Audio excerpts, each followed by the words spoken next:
أعوذ بالله من الشيطان الرجيم. بسم الله الرحمن الرحيم.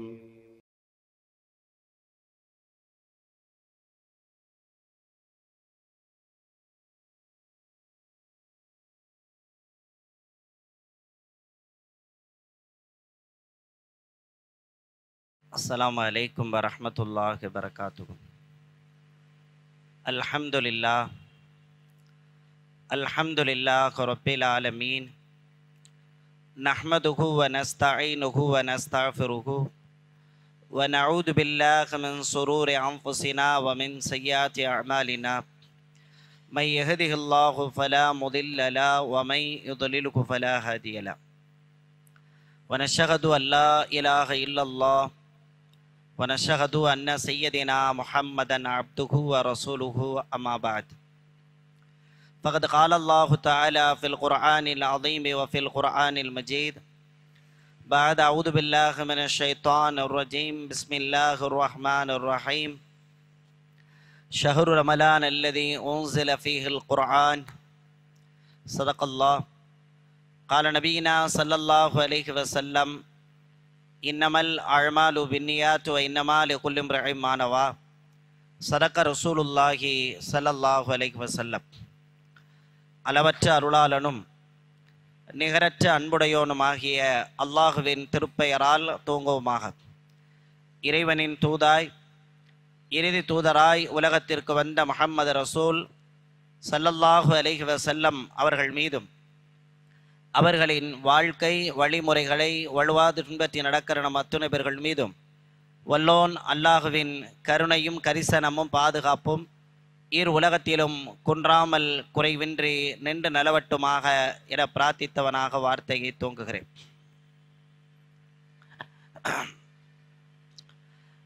அருள்வளமிக்க ரமலானுடைய மாதத்தை அடைகின்ற வாய்ப்பை அல்லாஹ் நமக்கு வழங்கியிருக்கிறான். ரமலான் மாதத்திற்கான சிறப்புகளை பற்றி அல்லாஹ் குர்ஆனில் சொல்லுகிற போது, ஷஹ்ரு ரமலான் அல்லதி உன்ஸில ஃபீஹில் குர்ஆன், இந்த ரமலானுடைய மாதத்தில்தான் குர்ஆன் என்கிற வேத புத்தகம் இறக்கப்பட்டது என்று அல்லாஹ் இந்த மாதத்திற்கான சிறப்பை சொல்லுகிற போது குர்ஆன் இறங்கிய மாதம் என்று அல்லாஹ் சொல்லுகிறான். குர்ஆன் என்கிற வேதத்தை நாம் என்ன புரிஞ்சு வச்சுருக்கோம்னா, ஒரு புத்தக வடிவத்தில் அல்லாஹ் கொடுத்துருக்கான். கிடைக்கிற நேரத்தில் அந்த புத்தகத்தை நாம் வாசிக்கிறோம், ஓதுகிறோம் அப்படின்னு நினைத்து கொண்டிருக்கிறோம். குர்ஆனை அல்லாஹ் புத்தகமாக கொடுக்கல. அதுக்கு பேரே கலாமுல்லா, அல்லாஹினுடைய பேச்சு அப்படின்னு தான் குர்ஆன் சொல்லுகிறது. அல்லாஹ் சில விஷயங்களை பேசுவதற்கு நாடினான். அதை வகையாக ஜிப்ரீல் அலைஹிஸ்ஸலாத்தை கொடுத்து நபிக்கு அல்லாஹ் அனுப்புனா. அல்லாஹினுடைய பேச்சு தான் குர்ஆன். குர்ஆன் நம்மள்கிட்ட வந்த வரிசையை பூரா அழிச்சிட்டு நீங்கள் பார்த்தீங்கன்னா, ரசூல்லா விட்டுட்டு ஜிப்ரீல் அலைஹிஸ்ஸலாத்தை விட்டுட்டு நேரடியாக பார்த்தீங்கன்னா அல்லாஹ் நம்மோடு பேசியது தான் குர்ஆன். இந்த உம்மத்தோடு அல்லாஹ் பேசுவதற்கு நாடினான். இந்த உம்மத்தோடு அல்லாஹ் உரையாட நாடினான். அதற்காக வேண்டி உரையாடலுக்கு அமைக்கப்பட்டது தான் குர்ஆன் என்கிற வேதம். யாராவது அல்லாஹ் நம்மோடு நேரடியாக பேச வேண்டும்னு யாரெல்லாம் ஆசைப்படுறாங்களோ அந்த நியத்தோடு குர்ஆனை நீங்கள் வாசித்தால் அல்லாஹ் நம்மோடு பேசுவது குர்ஆனிலே கண்டுபிடிக்க முடியும். ஒரு குடும்ப வாழ்க்கை சம்பந்தமாக நான் எப்படி வாழணும், அல்லாஹ் என்கிட்ட நேரடியாக பேசணும் அப்படின்னு விரும்பினா குர்ஆனுக்குள் இருக்கக்கூடிய குடும்ப வாழ்க்கை சம்பந்தமான வசனங்களை நீங்கள் படித்தால் அல்லாஹ் உங்களோடு நேரடியாக பேசியது, இப்போது பேசியது. இறக்கப்பட்ட 1500 வருஷம் ஆயிருக்கலாம். தற்காலத்தில் இப்போது நம்மிடத்தில் அல்லாஹ் பேசினால் என்ன பேசுவானோ அதுதான் குர்ஆன். வாழும் வேதமாகவே அல்லாஹ் குர்ஆன் அமைச்சிருக்கான். ஒரு வியாபாரம் சம்பந்தமான செய்தி அல்லாஹ் என்னோடு பேச வேண்டும்னு யாராவது நினைத்தால் குர்ஆனில் இருக்கக்கூடிய வியாபாரம் சம்பந்தப்பட்ட வசனங்களை எடுத்து படிக்க ஆரம்பித்தால் அது அல்லாஹ் நம்மோடு பேசியதற்கு சமம். ஒரு பொருளாதாரம் சம்பந்தமான செய்திகளை அல்லாஹ் என்னோடு பேசுவதற்கு விரும்புகிறான். குர்ஆனில் எங்கேயெல்லாம் அல்லாஹ் பொருளாதாரம் சம்பந்தமாக பேசியிருக்கானோ அதை எடுத்து நாம் படித்தோம்னா நம்மோடு அல்லாஹ் பேசியது. ஒரு இபாதத் சம்பந்தமாக வணக்கம் சம்பந்தமாக அல்லாஹ் என்னிடத்தில் பேசணும்னு எனக்கு ஆசையாக இருக்குது. நீங்கள் குர்ஆனை திறந்து வணக்கங்கள் சம்பந்தமான வசனங்களை அல்லாஹ் என்ன பேசியிருக்கிறானோ அந்த வசனங்களை நீங்கள் படிக்க ஆரம்பித்தால் அது அல்லாஹ் உங்களிடத்தில் நேரடியாக பேசியதற்கு சமம். எனவே புத்தகம் என்கிற பார்வையை தாண்டி, அது ஒரு கிதாபு என்கிற பார்வையை தாண்டி, அல்லாஹ்வுடைய பேச்சு, அல்லாஹ்வுடைய கலாம் என்கிற பார்வையில் குர்ஆனை முஸ்லிம்கள் அணுகுவதற்கு முயற்சி செய்ய வேண்டும். அல்லாஹு தாலா குர்ஆனோடு தொடர்புபடுத்தக்கூடிய எல்லாத்தையும் உயர்வாகவே அல்லாஹ் வச்சிருக்கான். நீங்க குர்ஆன் நம்மிடத்துல வந்த வரிசையை நீங்க கவனிச்சு பார்த்தீங்கன்னா, உலகத்தில் எதுவெல்லாம் சிறப்போ அதுவெல்லாம் குர்ஆனோடு தொடர்பு. குர்ஆனை அல்லாஹ் வகையாக ஒரு மலக்கிட்ட கொடுத்து அல்லாஹ் அனுப்புகிறான். அந்த மலக்கு யாருன்னு பார்த்தீங்கன்னா ஹதரத் ஜிப்ரீல் அலைஹிஸ்ஸலாம். இருக்கிற எல்லா மலக்குகளுக்கும் அவர்தான் தலைவர். அவர் கையில் அல்லாஹ் கொடுத்து இந்த வகையை கொண்டு போய் நபிட்ட ஒப்படைங்கன்னு அல்லாஹ் சொன்னான்.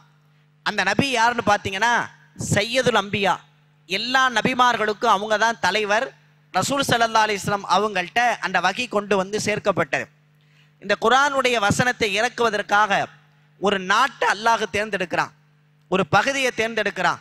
அந்த பகுதி எப்படிப்பட்ட பகுதி என்றால், இன்ன அவ்வள பைத்தின் உதய லின்னாசில் அல்லதி பி பக்கத்தி முபாரக்கா, பரக்கத் பொருந்திய கௌபா என்கிற ஆலயம் அமைந்திருக்கிற உலகத்திலேயே ஆகச் சிறந்த நாடு மக்கா.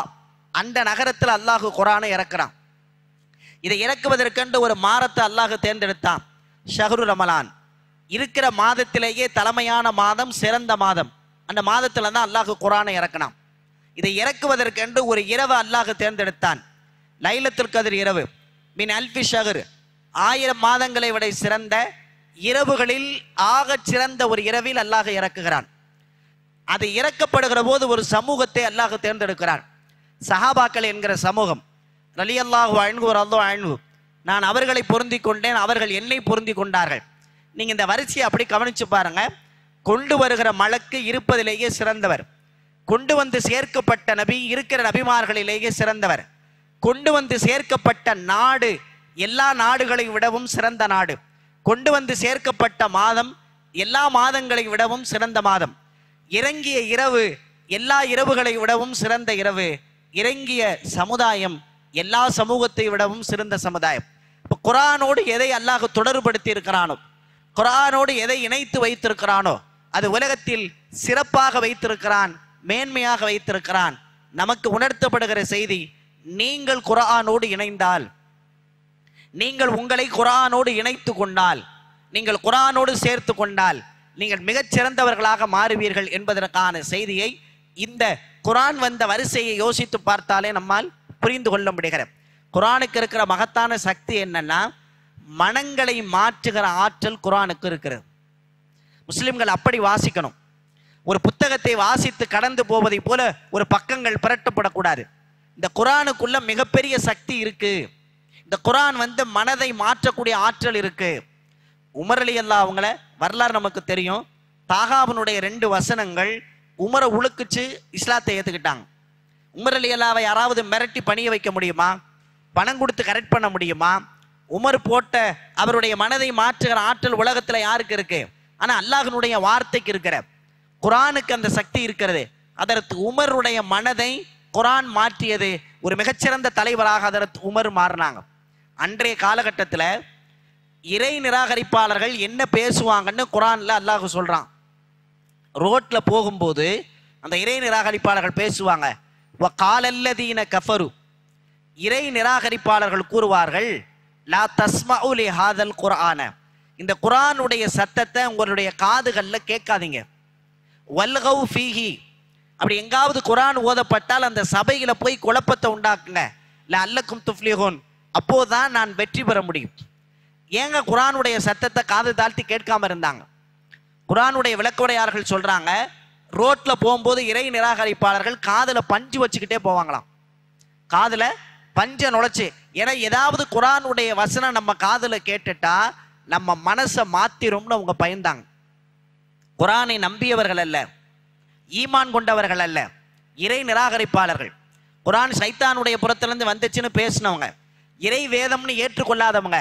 ஆனா என்ன பயந்தாங்கன்னா, குர்ஆனுடைய சத்தம் காதுல கேட்டுட்டா மனசை மாத்திரும், நாம முஸ்லிமா மாறிடுவோம், குர்ஆனுக்கு நம்மளை காவு கொடுத்துருவோம் அப்படின்னு அவங்க பயந்தாங்கன்னா, இறை நம்பிக்கை உள்ளவர்கள் ஓதுகிற போது மாற்றம் இல்லையே. இறை நம்பிக்கை இல்லாதவங்களே இது மாறினும்னு பயந்தாங்கன்னா, அப்ப இறை நம்பிக்கை உள்ளவர்கள் முஃமின்கள் குரானை என்ன செய்யணும், எந்த பார்வைக்குள்ள நாம் அணுகணும், ஓதினால் நன்மை, பக்கங்களை பெரட்டு, குரானை எத்தனை நாம முடிக்கிறோம் அப்படிங்கிற பட்டியலை தாண்டி குரான் வாசிக்கப்படுகிற போது நம்முடைய வாழ்க்கைக்கு குரான்ல இருந்து நமக்கு என்ன கிடைக்குது? அல்லாஹ்வால் கொடுக்கப்பட்ட முஅஜிசாக்கள், அற்புதம் இருக்குல்ல, அதுல நம்மள்கிட்ட இருக்கக்கூடிய ஒரே அற்புதம் குரான் மட்டும்தான். அல்லாஹ்வை இந்த உம்மத்து பார்க்கல, ரசூலுல்லாவை இந்த உம்மத்து பார்க்கல, வகி இறங்கப்பட்டதை இந்த உம்மத்து பார்க்கல, சஹாபாக்களை இந்த உம்மத்து பார்க்கல. சஹாபாக்களை பார்த்த தாபீன்கள் சிறந்த சமுதாயம் ரசூலா சொன்னாங்களே, அப்படி தாபீன்களை நாம பார்க்கல. நாம கண்ணில் பார்க்கிற ஒரே ஒரு அல்லாஹ்வுடைய அற்புதம் குரான் மட்டும்தான். இந்த உம்மத்திற்கு அல்லாஹ் கொடுத்திருக்கிற சாட்சி, அத்தாட்சி, அவனுடைய வல்லமை நாம கண்ணில் பார்த்து கொண்டிருப்பதற்கான ஒரு வாய்ப்பு அல்லாஹ் நமக்கு கொடுத்திருக்கான்னா, இஸ்லாமிய வரலாற்றுல நமக்கு கிடைத்த ஒரு பாக்கியமே குரான் மட்டும்தான். வாழக்கூடிய ஒரு அற்புதத்தை நம் கண்களில் பார்ப்பதற்கான ஒரு வாய்ப்பு அல்லாஹ் நமக்கு கொடுத்திருக்கான். அதை ஓதுகிற இடத்தை தாண்டி குரானை மாற்றுவதற்கு முயற்சி செய்யணும். குரானுடைய ஒரு வசனம் இந்த உம்மத்திற்கு மிகப்பெரிய பாதுகாப்பை கொடுத்துச்சு. குரானுக்கு அவ்வளவு பெரிய ஆற்றல் இருக்கிறது. குரான் இந்த சமூகத்தை பாதுகாக்கிற மிகப்பெரிய ஆற்றல். அல்லாஹ்வுடைய தூதர் ஸல்லல்லாஹு அலைஹி வஸல்லம் மௌத்தாயிட்டாங்க. ரசூலுல்லாஹ் மரணிச்சதுக்கு பிறகு என்ன செய்யணும்னு சஹாபாக்களுக்கு தெரியல, பெரிய குழப்பம். ஏன்னா எந்த பிரச்சனை நடந்தாலும் அதற்கான தீர்வை ரசூலுல்லாஹ்ட்ட கேட்டு தான் அவங்க தெரிஞ்சுக்கிடுவாங்க. இது அவங்களுடைய பழக்கம். குடும்ப பிரச்சனை நடக்கும், ரசூலுல்லாஹ்ட்ட வருவாங்க, தீர்த்து வைக்கப்படும். அண்ணன் தம்பிக்குள்ள பிரச்சனை வரும், ரசூலுல்லாஹ்ட்ட வருவாங்க, தீர்த்து வைக்கப்படும். இரவுல கனவு கண்டிருப்பாரு, காலை சுபுல ரசூலுல்லாஹ்ட்ட சொல்லுவாரு, அந்த கனவுக்கான விளக்கத்தை பேசுவாங்க. எல்லாவற்றையும் ரசூலை சார்ந்தே வாழ்ந்த கூட்டம். ரசூலுல்லாஹ் மௌத்தாயிட்டாங்க, என்ன செய்யணும்னு தெரியல, எப்படி குளிப்பாட்டணும்னு தெரியல, எங்க அடக்கம் பண்ணணும்னு தெரியல, அடுத்து யார்கிட்ட போய் பேசணும்னு தெரியல. சஹாபாக்களுக்கு ஒரு நீண்ட குழப்பம் ஏற்பட்டு என்ன செய்யறதே தெரியாம என்ன செஞ்சாங்க, திக்குமுக்கு ஆடினாங்க. சில பேர் உண்மையான முஸ்லீம்களாக இல்லாதவர்கள் முர்த்தத்தாகி இந்த மார்க்கத்தை விட்டு வெளியே போனாங்க. பலவிதமான குழப்பம். உமர் ரலியல்லாஹு அவங்க எந்த நிலைக்கு ஆளாகிட்டாங்கன்னா, ரசூலுல்லாஹ்வின் மீது வைத்த அந்த பிரியத்துல, பாசத்துல, ரசூலுல்லாஹ்வுடைய ஜனாசா வைக்கப்பட்டிருக்கு, பக்கத்துல ஒரு வாளை கையில வச்சுக்கிட்டு உமர் நிற்கிறார். யாராவது முஹம்மது இறந்து விட்டாருன்னு சொன்னீங்கன்னா அவனை வெட்டுவேன். மூசா நபி அல்லாட்ட பேச போன மாதிரி முஹம்மது நபி அல்லாட்ட பேச போயிருக்காங்க அப்படின்னு ரசூலுல்லாஹ்வுடைய ஜனாசாவுக்கு பக்கத்துல இங்கும் அங்கும் நடந்துகிட்டே இருக்காரு. ஏன்னா ஒரு மிகப்பெரிய குழக்கம். ரசூலுல்லாஹ் வர்றதுக்கு முன்னால சுடுகாட்டு வாழ்க்கை வாழ்ந்த சஹாபாக்களை ரசூலுல்லாஹ் வந்ததற்கு பிறகு சொவனத்திற்குரியவர்களாக மாத்திட்டாங்க. எவ்வளவு ஐயாமல் ஜாகிலியாவுடைய வாழ்க்கையில வாழ்ந்தவங்க இந்த உம்மத்திற்கு வழிகாட்டக்கூடிய முதல் தலைமுறை சமூகமாக ரசூலுல்லாஹ் மாத்திட்டாங்க. அப்படிப்பட்ட ஒரு மனிதர் மௌத்தாகி சடலமா கிடக்கிறாரு. என்ன செய்யணும்னு தெரியல, குழப்பத்தில் இருந்தாங்க. அபூபக்கர் சித்திக் ரலியல்லாஹு வியாபாரத்துக்கு வெளியே போனவங்க வந்துட்டு சஹாபாக்களை பூரா ஒன்று கூட்டி திருக்குரானுடைய ஒரு வசனத்தை தான் அந்த மக்களுக்கு சொன்னாங்க. அந்த மக்களை கூட்டி வச்சு பேசினாங்க. குரான்ல இப்படி ஒரு வசனம் வருது, வமா முஹம்மதுன் இல்லா ரசூல், முஹம்மது இறைவனுடைய தூதர், அல்லாஹ்வுடைய ப்ராஃபட், கத் கலத் மின் கப்லிஹிர் ருசுல், இவரை போல நிறைய தூதர்கள் இந்த மண்ணுக்கு வந்திருக்காங்க. முஹம்மது நபி மட்டுமல்ல, இவங்களுக்கு முன்னால நிறைய தூதர்கள் இந்த மண்ணுக்கு வந்திருக்காங்க. வந்த நபிமார்கள் அஃபைம் மாத்த, அவர்கள் இறந்து போய் இருக்கிறார்கள், மௌத்தா இருக்காங்க. அவு குத்தில, அவர்கள் கொலை செய்யப்பட்டிருக்கிறார்கள். சில நபிமார்கள் இயற்கை மரணம் அடைஞ்சிருக்காங்க, சில நபிமார்கள் கொலை செய்யப்பட்டிருக்காங்க. அப்படி ஒரு நிகழ்வு நடந்ததுனால இன்கலப்தும் அலா ஆகாபிக்கும், உங்க குதிங்கால திருப்பி இந்த மார்க்கத்தை விட்டு நீங்க வெளியே போயிருவீங்களா? நபிமார்கள் இறந்து போயிட்டா இந்த மார்க்கம் இல்லையா? இந்த மார்க்கத்தை விட்டு நீங்க வெளியே போயிருவீங்களா? ஒமை என் கலிபு அலா அக்கிபைஹி, அப்படி நீங்கள் உங்கள் குதிங்காலை திருப்பி நீங்கள் வெளியே போனால் ஃபலை யதுருல்லாஹ ஷையா, அல்லாஹ்வுக்கு எந்த தீங்கும் கிடையாது. அல்லாஹ்வுக்கு என்ன நஷ்டம் இருக்கு? இது குர்ஆனுடைய வசனம். முஹம்மது இறைவனுடைய தூதர், இது மாதிரி நிறைய தூதர்கள் வந்திருக்காங்க. நபிமார்கள் மௌத்தாவாங்க, அது இயற்கை. கொலை செய்யப்பட்டிருக்காங்க, இது ஏற்பாடு. அதுக்காக நீங்க இஸ்லாத்தை விட்டு வெளியே போயிருவீங்களா? இது அல்லாஹ்வுடைய மார்க்கம், இது அல்லாஹ்வுடைய கோட்டை. எனவே இதுக்காக நபிமார்கள் இறந்தக்காக திரும்பி போனா அல்லாஹ்வுக்கு என்ன நஷ்டம்? சஹாபாக்கள் அப்பதான் ஓர் நிலைப்பட்டார்கள். இந்த ஒரு குர்ஆனுடைய வசனம் உமர் ரலியல்லாஹு சொன்னாங்க, இந்த குர்ஆன் வசனத்தை படிச்சிருக்கேன், ஆனா அப்ப எனக்கு நினைவுக்கு வரல, என்னுடைய நினைவுக்கு அந்த குர்ஆனுடைய வசனம் வரல. ஒரு வசனம் இந்த உம்மத்தை பாதுகாத்துச்சு, இந்த உம்மத்தை கட்டி போட்டுச்சு. இந்த உம்மத்து தடமாறி போக வேண்டிய சமுதாயத்திற்கான குழப்பங்கள் அனைத்தையும் ஒரே ஒற்றை வசனம் அவங்களை கட்டி போட்டு ஓர்நிலைக்கு கொண்டு வந்தது. இன்றைக்கு நாம முஸ்லிம்களாக மாறுவதற்கு கூட இந்த ஒரு குர்ஆனுடைய வசனம் காரணமாக இருந்ததை வரலாற்றில் பார்க்கிறோம். குர்ஆனுக்கு அவ்வளவு பெரிய சக்தி இருக்கு. இந்த உம்மத்தை கட்டி போடுகிற ஆற்றல் இருக்கிறது. இந்த உம்மத்திற்கான குழப்பத்தை தீர்ப்பதற்கான வழி இருக்கிறது. குர்ஆனை வச்சே குழப்பத்தை உண்டாக்குற ஆட்கள் இருக்காங்க, குர்ஆனை வச்சே சோதனையை உண்டாக்குற ஆட்கள் இருக்காங்க. குர்ஆனுக்கு பெரிய ஆற்றல் என்னன்னா, நீங்க நல்லதுக்கு வழிகாட்ட எடுத்தீங்கன்னா குர்ஆன்ல ஆதாரத்தை எடுக்கலாம். நீங்க வளைச்சு போட்டு தவறான அர்த்தத்திற்கு குர்ஆனையும் நீங்க ஆதாரமா காட்டலாம். யார் எப்படி நீங்கள் பயன்படுத்துகிறீர்களோ லப்பர் மாதிரி அல்லாஹ் குர்ஆனை வச்சிருக்கான். நீங்க நன்மைக்காக பயன்படுத்தினால் இதிலிருந்து சமூக புரட்சியை உருவாக்க முடியும். நீங்க தவறான சூழலுக்கு இந்த குர்ஆனை அணுக ஆரம்பிச்சீங்கன்னா அதால பள்ளத்திற்கு நீங்கள் வழிகட்டு போவதற்கான சூழலும் ஏற்படும்.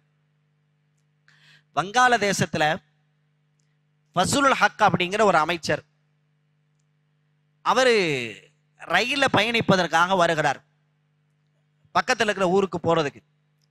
திடீர்னு பார்த்தீங்கன்னா இந்த ரயில் விபத்துக்குள்ளாகிறது. விபத்துக்குள்ளானோடனே இந்த ஃபஸ்லுல் ஹக்ங்கிற அமைச்சர் இறந்து போய் விட்டார் அப்படின்னு செய்தி பேசுறாங்க ஊடகத்துல. ஒரு அரை மணி நேரம் கழிச்சு ஃபஸ்லுல் ஹக் நேரடியாக பத்திரிகைக்கு வந்து பேட்டி கொடுக்கிறார். எனக்கு விபத்து ஏற்படல, என்ன நடந்துச்சுங்கிற நிகழ்வை சொல்லுகிறார். உண்மையான சம்பவம். ஃபஸ்லுல் ஹக்குடைய பழக்கம் என்னன்னா, பயணத்திற்கு போகும் போதெல்லாம் குர்ஆனை எடுத்துட்டு போறது அவர் பழக்கம். பயணத்தில் குர்ஆனை வாசிப்பார், குர்ஆனோடு தொடர்பா இருப்பார். அதிகமான நேரங்கள் பயணங்களில் முழுக்க அவர் குர்ஆனோடு இருப்பது பழக்கம். அன்னைக்கு ரயில் நிலையம் வரை வந்துட்டாரு, குர்ஆனை எடுக்கல, கவனக்குறைவா மறந்துட்டாரு. தானே ஒரு தவறு செஞ்சதை புரிஞ்சுட்டு குர்ஆனை நாமே மறந்துட்டு வந்துட்டோம், மீண்டும் நாமளே வீட்டுக்கு போய் குர்ஆனை எடுத்துட்டு வரலான்னு அந்த அமைச்சர் குர்ஆனை எடுப்பதற்காக வீட்டுக்கு போறார். அவர் வீட்டுக்கு போயிட்டு வர்றதுக்கு முன்னாடி இந்த ரயில் கிளம்பி போயிருது. ரயில் அவர் ஏறல. ரயில் கிளம்பின அடுத்த ஸ்டாப்ல ரயில் விபத்துக்குள்ளாகிறது. நிறைய மக்கள் இறந்து போகிறாங்க. ஃபஸ்லுல் ஹக் அதுல பயணம் செய்யாதால பாதுகாக்கப்பட்டார். அவர் நேரடியா பேட்டி கொடுக்கிறார். இறைவனுடைய நாட்டம் என்னை காப்பாற்றியது குர்ஆன். குர்ஆன் ஓதனம்னு ஏற்பட்ட என்னுடைய சிந்தனை, குர்ஆனை மறந்ததுனால எடுப்பதற்கு நான் போன சூழல், இன்றைக்கு உங்களிடத்துல உயிரோடு நின்று பேசுவதற்கான வாய்ப்பை எனக்கு உருவாக்கி கொடுத்தது குர்ஆனுங்கிறார். குர்ஆன் பாதுகாக்கும். மரணத்தை தவிர்க்க முடியாது, விபத்துகள் இயற்கையானது. ஆனால் குர்ஆன் என்பது இந்த சமூகத்திற்கான பாதுகாப்பு இருக்கிறது, தனி மனித வாழ்க்கைக்கான பாதுகாப்பு இருக்கிறது, குடும்ப வாழ்க்கைக்கான பாதுகாப்பு குர்ஆன்ல இருக்கு.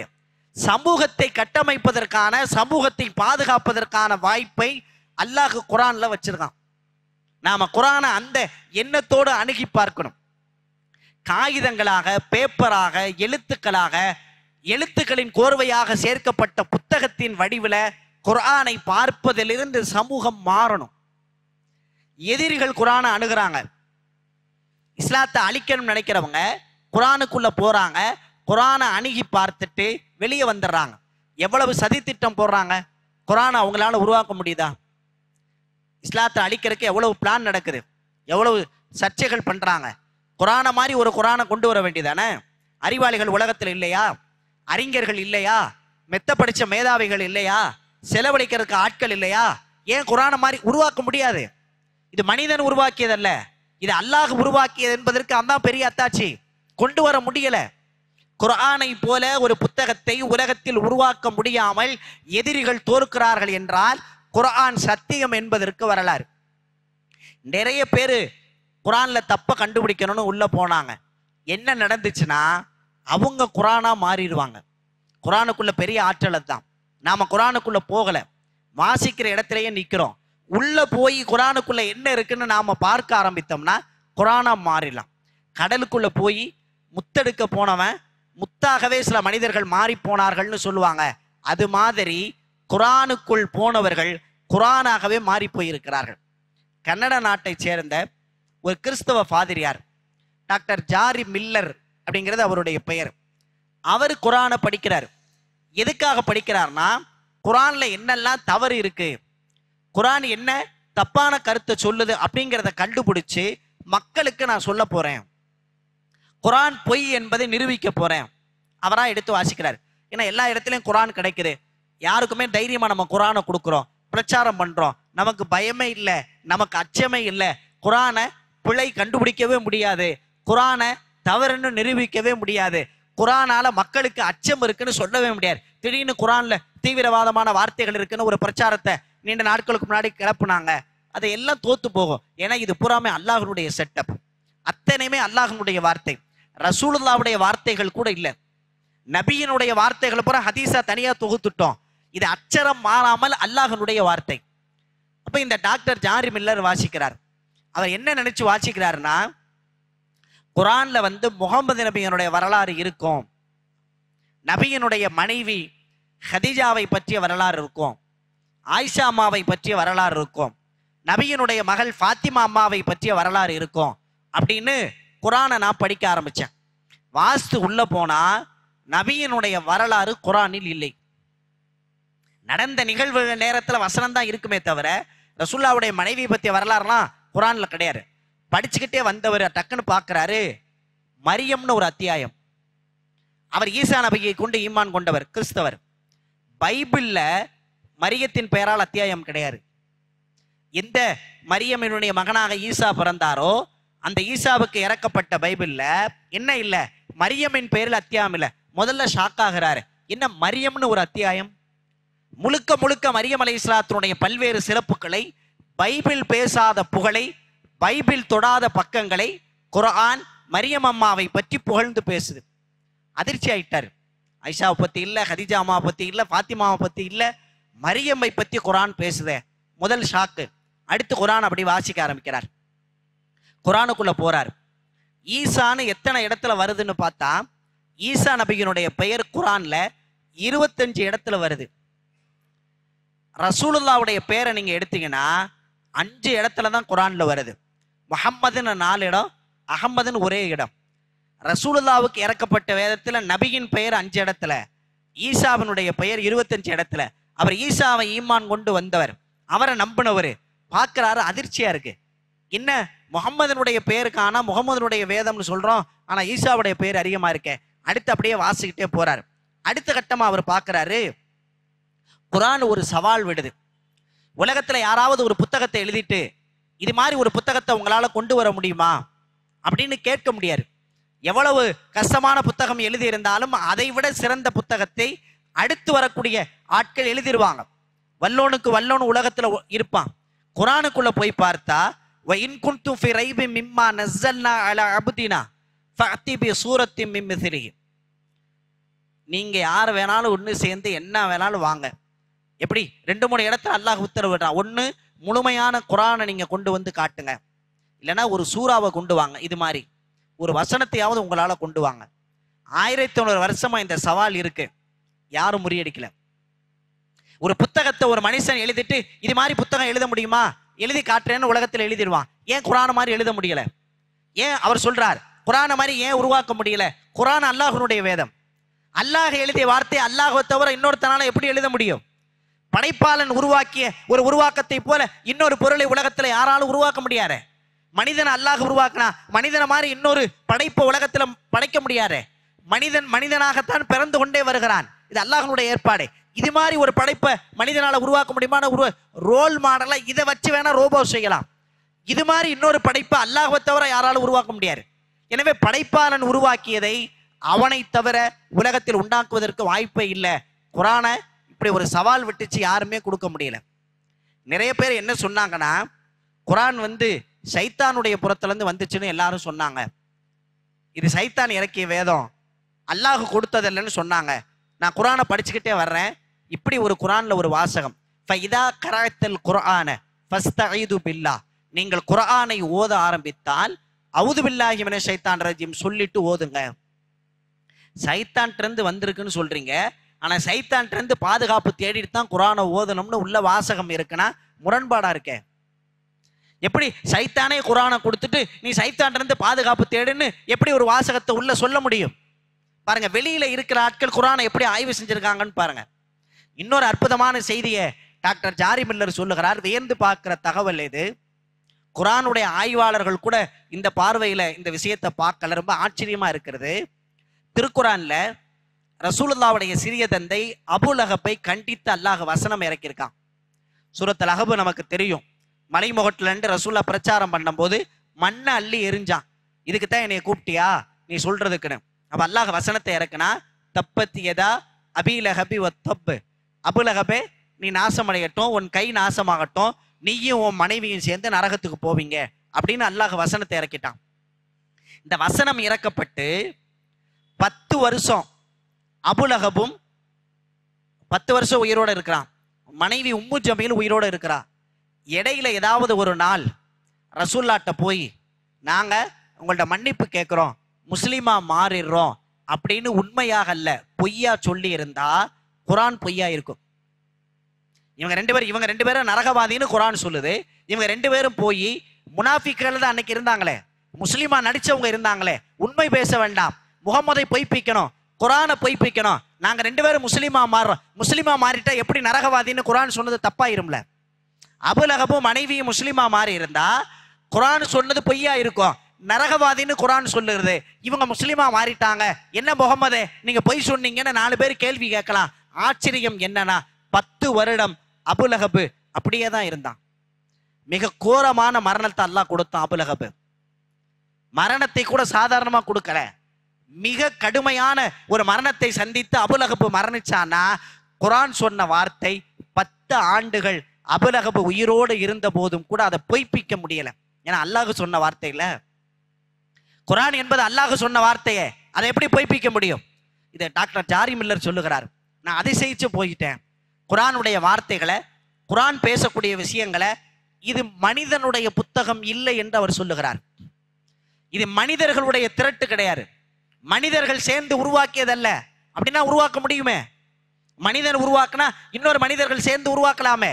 முகம்மதுங்கிற ஒரு மனுஷர் உருவாக்குனாரா?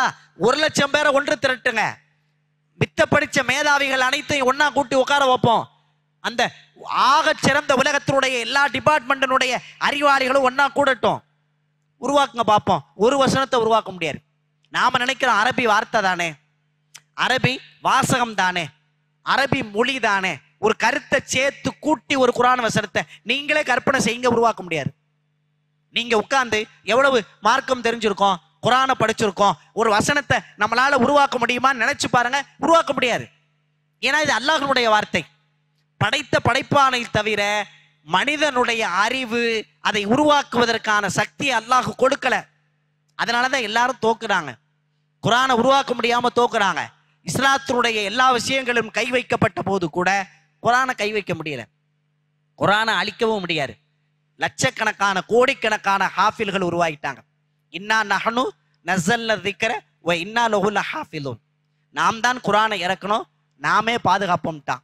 இன்னைக்கு ஹாஃபில்களுடைய இதயங்களை, குர்ஆனை சுமக்குவதற்கான வயது இல்லாதவர்கள் கூட, குர்ஆனை சுமப்பதற்கான வயது இல்லாதவர்கள் கூட என்ன செய்யறாங்க?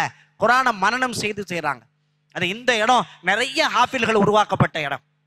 குர்ஆனை பாதுகாப்பதற்கு நாளைக்கு குர்ஆனை இல்லை அப்படிங்கிற சூழல் உருவாக்கப்படுமானால், குர்ஆனுடைய அச்சு நிறுத்தப்படுமானால் 1 மணி நேரத்தில் குர்ஆன் உருவாக்கப்படும். இனிமேல் குர்ஆனை அச்சடிக்க மாட்டோம், அந்த நிறுவனம் நடத்தப்படாதுன்னு மூடப்பட்டால் 1 மணி நேரத்தில் ஒரு குர்ஆனை உலகம் முழுக்க உருவாக்குகிற, குர்ஆனை இதயத்தில் தாங்கி இருக்கிற ஹாஃபில்களை அல்லாஹ் உருவாக்கி வச்சுட்டான். நாமே இறக்குவோம், நாமே பாதுகாப்போம். குர்ஆன் பாதுகாக்கப்பட்டிருக்கிற, குர்ஆனுக்குள்ள போனவங்க குர்ஆனை ஒன்றும் செய்ய முடியல. ஒரு வசனம், குர்ஆனுடைய ஒற்றை வசனம், நீங்க ஆழமா போகணும். மற்ற ஊர்களில் குர்ஆனை வாசிங்க, குர்ஆனை மன்னம் செய்யுங்க அப்படின்னு மக்களுக்கு சொல்லணும். நம்ம அந்த கட்டத்தெல்லாம் தூக்கலா தாண்டி இருக்கோம். குர்ஆனை சிந்திக்கிற இடத்துக்கு போகணும், குர்ஆனை ஆய்வு செய்யணும். நீங்க 1500 வருஷத்துக்கு முன்னாடி வந்ததுன்னு நினைக்காதீங்க. இன்றைக்கு உங்களுடைய பிரச்சனைக்கான தீர்வு குர்ஆன்ல இருக்கு. நீங்க எடுத்து வாசிக்கணும். நம்ம குடும்பத்தில் ஒரு பிரச்சனை வருது, குர்ஆன்ல ஏதாவது தீர்வு இருக்கான்னு எடுத்து பாருங்க. ஜோசியம் அல்ல, மூட நம்பிக்கை அல்ல. ஏன்னா அல்லாஹ் பேசிய வார்த்தை எப்போதும் உயிரோடு இருக்கும். அல்லாஹ் பேசிய வார்த்தைக்கு மௌத்து கிடையாது. உலகம் அழிக்கப்படுமே தவிர அல்லாஹ்வுடைய வார்த்தைக்கு அழிவு கிடையாது. உலகத்தினுடைய பிரச்சனைகள் மாறலாமே தவிர அல்லாஹ்வுடைய வார்த்தைக்கு மாற்றம் கிடையாது.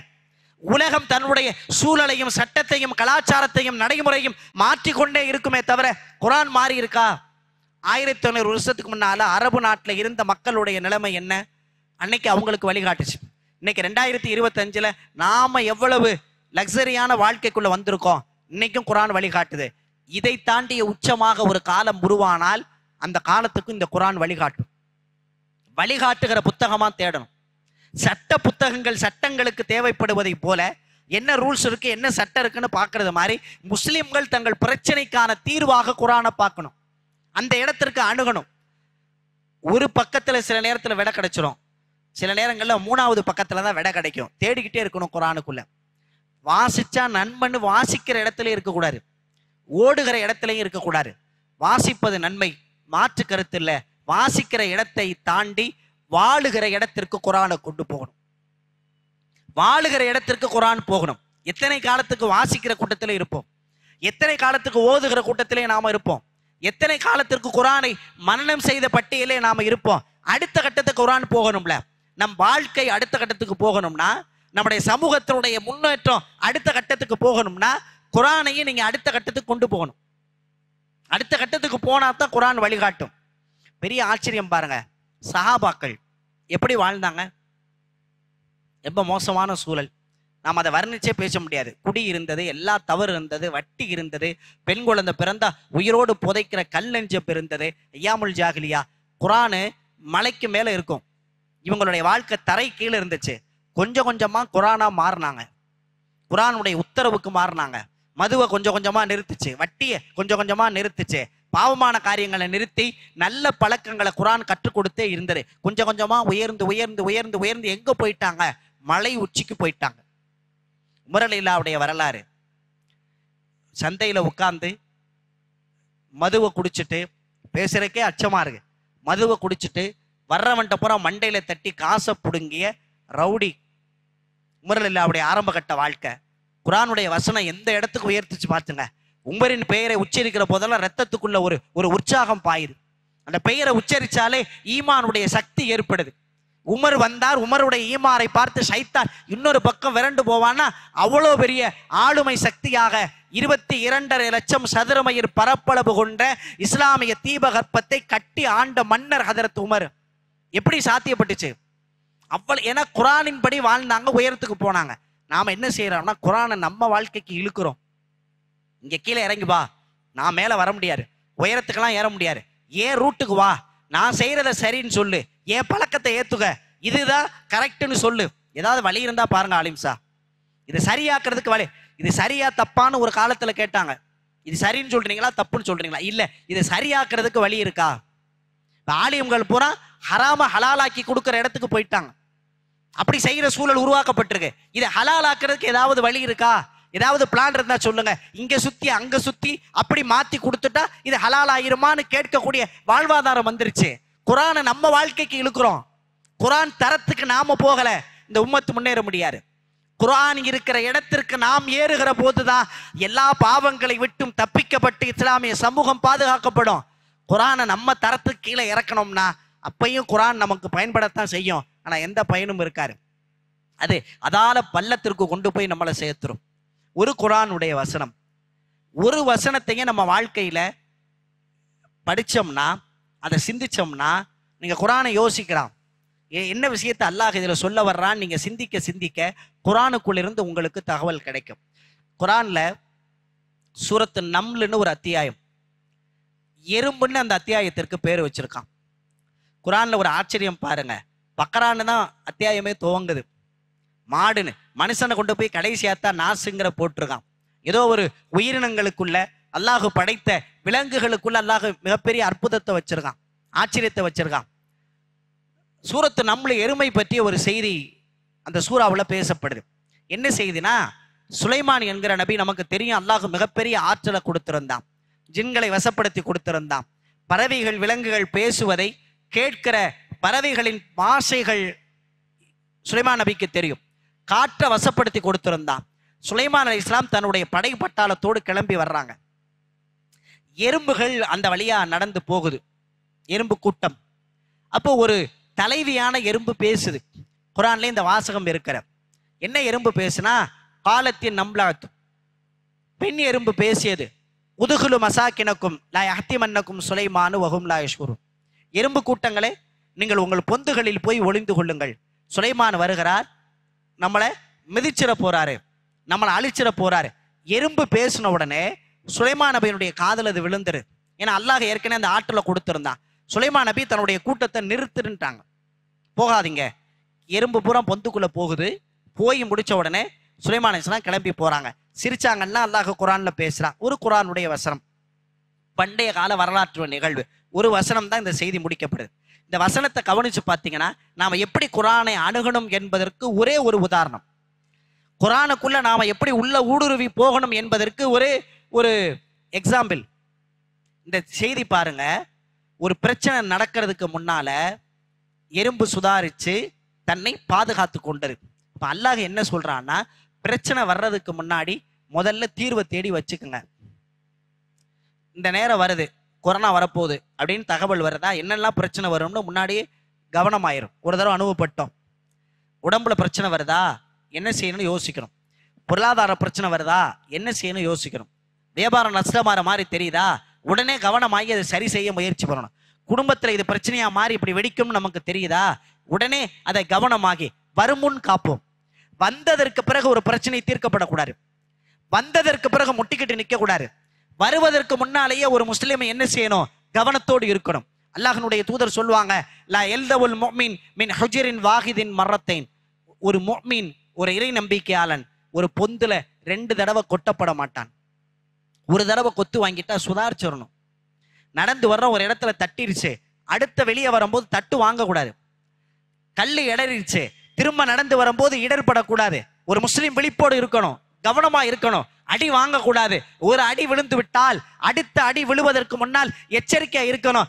கஃப்லத்து முஸ்லிமுக்கு இருக்கக்கூடாது, கவனக்குறைவு ஒரு முஃமினுக்கு இருக்கக்கூடாது. ரசூலுல்லாஹ் சொன்னாங்க. அப்ப வருமுன் காப்போம் என்கிற திட்டத்தை இந்த எறும்பின் வழியாக இந்த உம்மத்திற்கு அல்லாஹ் சொல்றான். உங்க சூழ்நிலைக்கு தகுந்ததை போல நீங்க எச்சரிக்கையா இருங்க. 2வது விஷயம் என்ன பாருங்க, இந்த எறும்புகளுடைய தலைவினா உத்தரவிடுது. தலைமை எப்படி இருக்கணும்னு அல்லாஹ் பேசுறான். ஒரு தலைமை எப்படி இருக்கணும், தலைமைன்னா பேருக்கு நான் தலைவர்னு போட்டுக்கிறதுக்கு பேரு தலைமை அல்ல. முஸ்லிம்கள்ல மட்டும்தான் ஒரு அறிஞர் சொல்லுவாரு, இங்க பூரா தலை இருப்பவர்கள் பூரா தலைவர்கள். இவன் கூப்பிடும் போதே வாங்க தலைவரேன்னு கூப்பிடுறான், அவன் வர்றேன் தலைவரே வர்றான். செக்ரட்டரி பொறுப்பு கூட ஆள் தேவையில்லை, பொருளாளர் பொறுப்பு கூட கவலை கிடையாது. இங்க தலைகள் இருக்கிற எல்லாருமே தலைகளாக இருக்கணுங்கிறது ரொம்ப கவனமா இருக்காங்க. அதனாலதான் அமைப்புகள் கூட, நமக்கு இயக்கங்கள் கூட, ஏன்னா நிறைய தலையா இருப்பதற்கே விரும்பி போன ஒரு சமூகம். தலைமை எப்படி இருக்கணும், சும்மா அல்ல அந்த பொறுப்பு. ஒரு தலைமை எப்படி இருக்க வேண்டுமானால் தன் தலைமைக்கு கீழே இருக்கிற மக்களை பாதுகாக்கிற அறிவு அவருக்கு இருக்கணும். பிரச்சனை வர்றதுக்கு முன்னாலேயே கணிக்கணும். நீங்க தலைமைனா தலைவர் மட்டும் நினைக்காதீங்க. ஒரு கணவன் மனைவி, கணவன் தலைமை, பிள்ளைகளோடு வாழுகிற குடும்பம் தகப்பன் தலைமை, ஒரு வகுப்பில் மாணவர்களோடு இருக்கிற போது ஆசிரியர் தலைமை, ஒரு பள்ளிக்கூடம் ஹெச்எம் தலைமை ஆசிரியர் தலைமை, ஒரு ஜமாத்துக்குள் ஒரு தலைமை, ஒரு நிர்வாகத்திற்குள் ஒரு தலைமை, ஒரு அமைப்புக்குள் ஒரு தலைமை. அந்த தலைமைகள் எல்லாம் என்ன தவறு நடக்கும், என்ன பிரச்சனைகள் வரும், என்ன சிக்கலுக்கு இவர்கள் ஆட்படுவார்கள், அவளை பாதுகாப்பதற்கான முயற்சியை செய்யணும். பல பேர் பல மாதிரி இருப்பாங்க, தலைமைக்கு பொறுப்பு அதுதான். பல பேர் பல ஸ்டைல் இருப்பாங்க, பல பேர் பல கூட்டமா போவாங்க. அவர்களை ஒருங்கிணைத்து ஒன்றாக்கி அவர்களை ஒருமுகப்படுத்த வேண்டிய பொறுப்பு தலைமையின் பொறுப்பு. ரசூலுல்லாஹ் அதை செஞ்சாங்களே. வித்தியாசமான சஹாபாக்கள், வித்தியாசமான தோற்றங்கள் கொண்ட தோழர்கள் ஒரு நிலையில கொண்டு வந்து நிறுத்தி அவங்கள சரியான வழிக்கு கொண்டு போனாங்களா இல்லையா, அந்த பாதையை ரசூலுல்லாஹ் காட்டாங்களா இல்லையா. அப்ப தலைமைத்துவத்திற்கான பண்பை இந்த குர்ஆனுடைய வசனத்தில் அல்லாஹ் சொல்லி கொடுக்கிறான். எங்கே எல்லாம் தலைமை இருக்கிறதோ அதுக்கெல்லாம் இது மிகப்பெரிய உதாரணம். சரி, தலைமை உத்தரவிட்டுச்சு, உத்தரவிட்டோன்னே தலைவர் சொல்றதெல்லாம் கேட்க முடியுமா, அவர் இஷ்டத்துக்கு சொல்லுவாரு அப்படின்னு தொண்டர்கள் சொன்னாங்களா? ஒண்ணுமே சொல்லல. எல்லா எறும்பு பொந்துக்குள்ள போயிருச்சு. இங்க தலைமையை மற்றும் குர்ஆன் பேசல, தொண்டர்கள் எப்படி நடக்கணுங்கிறதை இந்த குர்ஆன் பேசுது. கணவனுக்கு கட்டுப்பட்ட மனைவி, பெற்றோர்களுக்கு கட்டுப்பட்ட பிள்ளைகள், ஆசிரியர்களுக்கு கட்டுப்பட்ட மாணவர்கள், தலைவருக்கு கட்டுப்பட்ட ஒரு நிர்வாகம், அமைப்பினுடைய பொறுப்பாளர்களுக்கு கட்டுப்பட்ட ஆட்கள், எல்லா இடங்கள்லையும் கட்டுப்பட்டாங்கல்ல. என்ன நடந்துச்சுன்னு சொல்றான் பாருங்க. பொந்துகளுக்கு போகணும்னு சொன்ன உடனே ஏன்னு கேட்காம உள்ள போயிட்டாங்க. அப்படி உள்ள போனதுனால அவங்க பாதுகாக்கப்பட்டாங்க, அவங்க உயிருக்கு உத்தரவாதம் கிடைச்சது. ஒரு தொண்டன் எப்படி நடக்கணும், ஒரு தலைமைக்கு கட்டுப்பட்டு நடந்தால் உங்களுக்கு பாதுகாப்பு இருக்கிறது. நீங்க பிரிஞ்சு போய் நிக்காதீங்க, தலைமையை உடைக்காதீங்க. தலைமைக்கு கட்டுப்பட்டு நடக்கிற தொண்டர்களுக்கான சட்டத்தை, விதிமுறையை எறும்பு பின்பற்றிய நிகழ்வுக்கு பிறகு அல்லாஹ் இந்த உம்மத்திற்கு பாடமாக சொல்லுகிறான். அல்லாஹ் அந்த செய்தி இங்கே உணர்த்துறான். பேசின எறும்பு இருக்கு பாருங்க, பெண் எறும்பு, பெண்பாலை பயன்படுத்தக்கூடிய காலத் என்கிற வார்த்தையை அல்லாஹ் இங்க போடுகிறான். முதல்ல கவலை பெண்கள்கிட்ட தான் வரணும். குர்ஆன் சொல்லுது, பெண்களுக்கு கவலை வந்தாதான் அந்த சமூகம் உருப்படும். ஒரு மனைவியின் கவலை கணவனுக்கு பாதுகாப்பு கொடுக்கும். ஒரு தாயின் கவலை அந்த பிள்ளைகளுக்கான நேர்வழியை உருவாக்கி கொடுக்கும். ஒரு பெண் கவலைப்படுகிற போது குடும்பம் சரியாகும், தெருவு சரியாகும், ஒரு ஊர் சரியாகும், ஒரு சமூகம் சரியாகும். ஒரு சமூகத்தினுடைய கட்டுமானம் அனைத்தும் பெண்களால் இருக்கிற, பெண்களால் தான் இந்த மார்க்கம் வளர்ந்துச்சு. முதல்ல கதீஜா அம்மாவை தவிர்த்து விட்டு இஸ்லாமிய வரலாறு இல்லையே. கதீஜா அம்மா தான் இஸ்லாத்தினுடைய அடிப்படை. ஈமான் கொண்டது மாத்திரமல்ல, தன் சொத்துக்கள் அனைத்தையும் இந்த மார்க்கத்துக்காக செலவழித்து இந்த மார்க்கத்தினுடைய கட்டுமானத்தை உருவாக்கியது கதீஜா அம்மா. முதல் வகையை ரசூல் அங்கதான் பதிவு செஞ்சாங்க. அப்ப பெண்களுக்கு கவலை இருக்குமானால் இந்த சமூகம் பாதுகாக்கப்படும் என்கிற செய்தியை இந்த பெண் எறும்பு பேசிய வசனத்திற்கு பிறகு அல்லாஹ் உணர்த்துகிறான். அடுத்த செய்தி என்னன்னா, எறும்பு பேசுமா? என்னங்க எறும்பு போய் பேசும்னு சொல்றீங்க, அதை சுலைமான் நபி கேட்டார்னு வேற சொல்றீங்க. இன்றைக்கு விஞ்ஞானபூர்வமா நிரூபிக்கப்பட்டுருச்சு பெண் எறும்பு பேசும்னு. டாக்டர் ஜாகிர் நாயக் குர்ஆனும் விஞ்ஞானம்ங்கிற தலைப்புல உயிரினம் அப்படின்னு ஒரு தலைப்புல எறும்புகளை பற்றி செய்திகளை பேசி நிறைய தகவல் பேசுகிறார். எறும்புகள் மனித வாழ்க்கை வாழுகிறது. எறும்பு தொழிற்சாலை வைத்து நடத்துது, ஃபேக்டரி இருக்கு, அதுல மேனேஜர்கள் இருக்காங்க, சேல்ஸ்மேன்கள் இருக்காங்க, அதுல ஒர்க்கர்ஸ் இருக்காங்க, மனிதனை போல இருக்கு. எறும்புகளுக்கு பாஷைகள் இருக்கு, மொழி இருக்கான் எறும்புக்கு, பாஷைகள். வாழ்த்துக்களை பெருநாட்கள்ல வாழ்த்துக்கள் அவைகள் பரிமாறிக்கொள்கின்றன.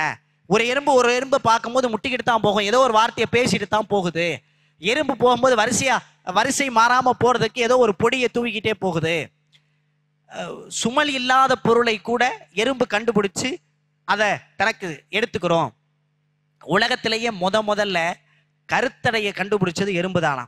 அரிசி எடுத்து அப்படியே புதைச்சு வச்சா முளைச்சிரும்னு 2 பக்கமும் கட் பண்ணிட்டு அந்த அரிசியை கொண்டு போய் பொந்துக்குள்ள ஒளிச்சு வைக்குது.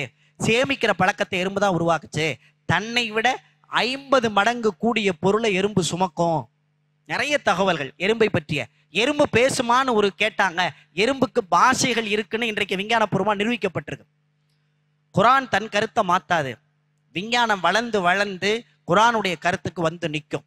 ஒரு குர்ஆனுடைய வசனத்தை நீங்க யோசித்து பார்த்தா வருமுன் காப்போம் என்கிற திட்டத்தை பேசுது, ஒரு தலைமைத்துவை நடந்து கொள்ள வேண்டிய செய்தியை பேசுது, தொண்டர்கள் எப்படி இருக்கணுங்கிற தகவலை பேசுது, பெண்களுக்கு கவலை இருக்கணுங்கிற தகவலை பேசுது, எறும்புகளை பற்றிய தகவலை குர்ஆன் பேசுது. ஒரு வசனத்தை நீங்கள் ஆழமாக சிந்திக்க குர்ஆனுக்குள் அது நிறைய கருத்துக்களை வச்சிருக்கு. ஒரு வசனம் போது நம்ம வாழ்க்கை முழுக்க வாழ்ந்து தீர்ப்பதற்கு. எல்லா வசனத்திற்குள்ளேயும் நம்முடைய வாழ்க்கைக்கான வழிகாட்டுதல் இருக்கு. நீங்க எந்த தலைப்பை தேடினாலும் குர்ஆனுக்குள்ள சிக்கும், நீங்க எந்த வசனத்தை தேடினாலும் குர்ஆனுக்குள்ள தகவல் இருக்கும். எனவே முழுமையாக நம்முடைய வாழ்க்கைக்கு தேவையான நிரப்பமான வழிகாட்டுதல் குர்ஆன்ல இருக்கு. குர்ஆனை வாசிக்கிற சமூகமாக வாழ்க்கையை கடத்திடாதீங்க. குர்ஆனை மனனம் செய்கிற இடத்துல மட்டும் குர்ஆன் போதுங்கிற இடத்துக்கு போயிடாங்க, தவறு கிடையாது, சிறப்பு உண்டு என்பதுல மாற்று கருத்து இல்லை. அதை தாண்டி குர்ஆனுக்குள்ள உள்ள போங்க. நம்முடைய பிரச்சனை நேரத்துல குர்ஆனை அணுகி பாருங்க. ஒரு விஷயத்திற்கு முடிவெடுக்க முடியாம இருக்கு, குர்ஆனுக்குள்ள போய் பாருங்க, குர்ஆன் அந்த பிரச்சனைகளுக்கான தீர்வை உங்களுக்கு கொடுக்கும். அப்ப எனவே குர்ஆனுடைய அர்த்தங்களை படிச்சு அதனுடைய கருத்துக்களை சிந்தித்து, இது போன்ற இஸ்லாமிய பெருமக்கள் கூடி இருக்கிற இடத்துலயே வாசிக்கிற இடத்துல தான் நாங்க இருப்போம், மனனம் செய்கிற இடத்துல தான் நாம இருப்போம்னா குர்ஆனை சிந்திக்கிற சமுதாயமா யார் உருவாகுவா? யார்கிட்ட போய் இந்த கருத்தை நாம கொடுக்க முடியும்? மற்ற இடங்கள்ல ஓதுறதுக்கே ஆட்கள் இல்லாம இருக்காங்க, ஓத தெரியாத மக்களே கூடி போய் இருக்காங்க. அப்ப அவங்கள்ட்ட நீங்க குர்ஆனை ஓதுங்கன்னு சொல்ல வேண்டியிருக்கு, நீங்க மனனம் செய்யுங்கன்னு சொல்ல வேண்டியிருக்கு. நாம அந்த கட்டத்தை தாண்டி இருக்கிற மக்கள் குர்ஆனை சிந்திக்கிற இடத்துல, குர்ஆனை பற்றி பேசக்கூடிய இடத்துல, குர்ஆனை வழிகாட்டியாக வாழுகிற இடத்திற்கு குர்ஆனை கொண்டு போவதற்கான நல்ல சூழலையும் சந்தர்ப்பத்தை அல்லாஹ் நம் அனைவருக்கும் உருவாக்கி தருவானாக. வாஹ தஅவானா அனில் ஹம்துலில்லாஹி ரப்பில் ஆலமீன்.